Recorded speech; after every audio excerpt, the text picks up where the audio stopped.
12월 28일 수요일 매일 성경 묵상을 시작합니다. 오늘 함께 나눌 말씀은 요한일서 5장 13절에서 21절 말씀입니다. 요한일서 5장 13절에서 21절 말씀을 제가 봉독합니다. 내가 하나님의 아들의 이름을 믿는 너희에게 이것을 쓰는 것은 너희로 하여금 너희에게 영생이 있음을 알게 하려 함이라. 그를 향하여 우리가 가진 바 담대함이 이것이니 그의 뜻대로 무엇을 구하면 들으심이라. 우리가 무엇이든지 구하는 바를 들으시는 줄을 안즉 우리가 그에게 구한 그것을 얻은 줄을 또한 아느니라. 누구든지 형제가 사망에 이르지 아니하는 죄 범하는 것을 보거든 구하라. 그리하면 사망에 이르지 아니하는 범죄자들을 위하여 그에게 생명을 주시리라. 사망에 이르는 죄가 있으니 이에 관하여 나는 구하라 하지 않노라. 모든 불의가 죄로 돼 사망에 이르지 아니하는 죄도 있도다. 하나님께로부터 난 자는 다 범죄하지 아니하는 줄을 우리가 아노라. 하나님께로부터 나신 자가 그를 지키심에 악한 자가 그를 만지지도 못하느니라. 또 아는 것은 우리는 하나님께 속하고 온 세상은 악한 자 안에 처한 것이며, 또 아는 것은 하나님의 아들이 이르러 우리에게 지각을 주사 우리로 참된 자를 알게 하신 것과, 또한 우리가 참된 자 곧 그의 아들 예수 그리스도 안에 있는 것이니 그는 참 하나님이시요 영생이시라. 자녀들아, 너희 자신을 지켜 우상에게서 멀리하라. 아멘. 오늘 본문은 요한일서 5장이지만 우스갯소리로 요한일서 4장 18절의 본문을 잠깐 언급하고 넘어가려고 합니다. 요한일서 4장 18절을 먼저 읽어봅니다. 사랑 안에 두려움이 없고 온전한 사랑이 두려움을 내쫓나니 두려움에는 형벌이 있음이라. 두려워하는 자는 사랑 안에서 온전히 이루지 못하였느니라. 오래전 일입니다. 어떤 사람이 급한 일처리 관계로 가까운 사람의 결혼식에 참석을 할 수 없게 되었습니다. 그래서 그 대신에 축하 전보 카드를 보내기로 하고 가까운 전화국에 가서 결혼하는 두 사람이 서로 사랑하면 이렇게 두려움이 없고 온전한 사랑이 두려움을 내쫓을 것이라는 이 말씀을 축하의 말씀으로 전하기로 했습니다.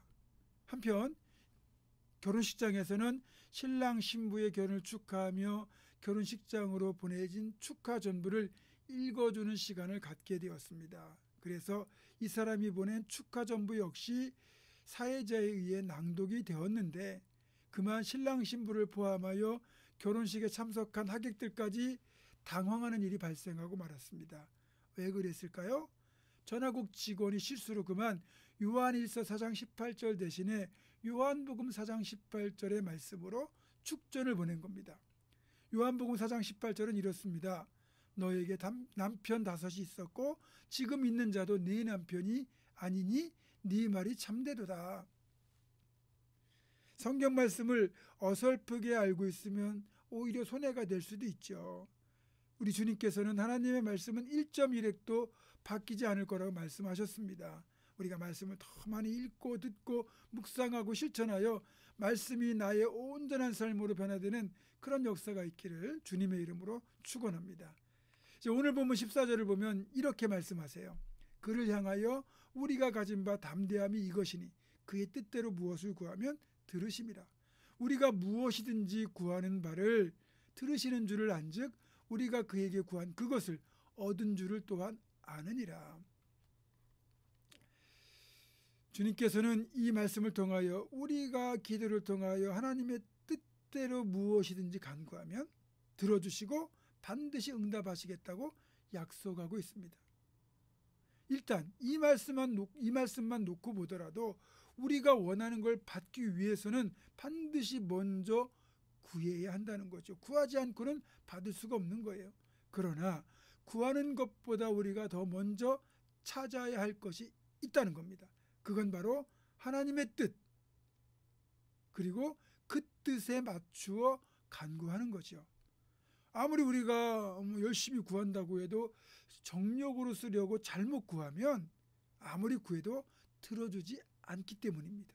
그래서 우리가 하나님이 기뻐하실 것들, 특별히 하나님의 나라와 그의 의를 구하면 하나님은 풍성하게 응답 하시는 거죠. 그렇기 때문에 우리가 기도하기 전에 하나님의 뜻을 분별하는 건 정말 꼭 필요한 신앙의 지혜이자 필수 요건인 겁니다.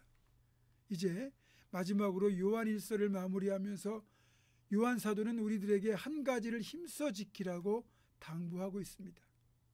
그것은 우리가 우리 자신을 우상에게서 지켜 멀리하라는 겁니다.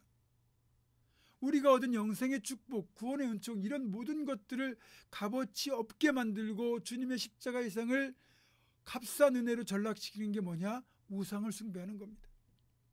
십자가 위에서 하나님의 아들 되신 예수님이 고귀한 몸을 찢기고 피 흘려서 엄청난 구원의 은총을 우리들에게 주셨건만, 우리가 이런 구원의 은혜를 입었으면서도 만약에 주님 아닌 주님 외에 다른 것들을 더 좋아하고 사랑하고 거기에 마음과 돈을 쏟는다면 이것은 우상 숭배와 다름없는 십자가를 모독하는 행위입니다. 여러분들이 하나님보다 더 좋아하는 그것, 다른 건 몰라도 이것만큼은 안 됩니다. 그것이 여러분의 우상이거든요. 하나님을 사랑해야 됩니다. 그분이 최우선순위가 돼야 됩니다. 또 영적으로 보면 어떤 걸 절제하지 못하고 그것에 매이는 것, 즉 중독이라고 표현하는 그 어떤 것도 고질적인 형태의 우상 숭배가 됩니다. 왜 중독이 될까요? 그것들이 우리에게 기쁨을 주고 만족을 주고 행복을 준다고 여기기 때문에 그것에 자꾸 중독이 되는 겁니다.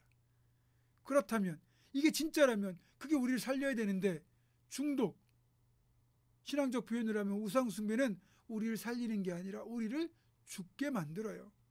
중독은 우리의 가장 깊고 진정한 욕구의 대상이며 근원인 되시는 하나님을 향한 사랑을 다른 것을 사랑하는 것으로 대체해버립니다. 그래서 중독이야말로 우상 숭배가 되는 겁니다.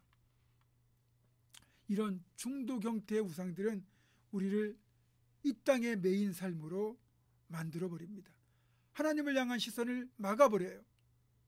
그리고 하나님보다 세상을 더 사랑하게 만들어서 세상에 매여 살다가 결국은 우리를 멸망으로 이끌어갑니다. 그래서 요한사도는 우리로 하여금 우상을 더 멀리하라고, 우리 자신을 우상에게서 지켜내라고 마지막으로 강력하게 권면하고 있는 겁니다. 여러분, 하나님을 향하여 시선을 고정하는 것, 그것이 우리를 우상에게서 지키고 우리 자신을 복되게 지켜내는 길입니다. 그게 신앙인의 길이기도 하고요. 이렇게 하나님만 끝까지 바라보며 하나님만 사랑함으로써 그렇게 복된 믿음의 길을 끝까지 걸어가는 우리 모두가 되기를 주님의 이름으로 축원합니다. 기도하겠습니다. 우리의 유일한 구원의 길이 되시고 우리가 유일하게 사랑해야 될 대상이신 하나님, 그 하나님 대신에 세상의 헛된 것들을 사랑하고 그것에 중독되고 그것을 우상처럼 섬겨서 결국 멸망의 길로 가는 어리석은 자 되지 않도록 주여 도와주시고 끝까지 하나님만 바라보고 하나님만 사랑함으로써 그렇게 하나님과 함께 이 복된 믿음의 길을 잘 걸어가는 우리가 될 수 있도록 주님 도와주시옵소서. 예수님의 이름으로 기도하옵고 이제는 우리 주 예수 그리스도의 은혜와 하나님의 사랑과 성령의 교통하심이 세상 헛된 것에 마음을 빼앗기는 대신 오직 하나님만 바라보며 하나님만 사랑하며 살기로 결단하는 사랑하는 모든 성도들, 이들의 삶과 가정과 생업과 앞날과 우리 교회 위에 지금부터 영원토록 함께 하시옵기를 간절히 축원하옵나이다. 아멘.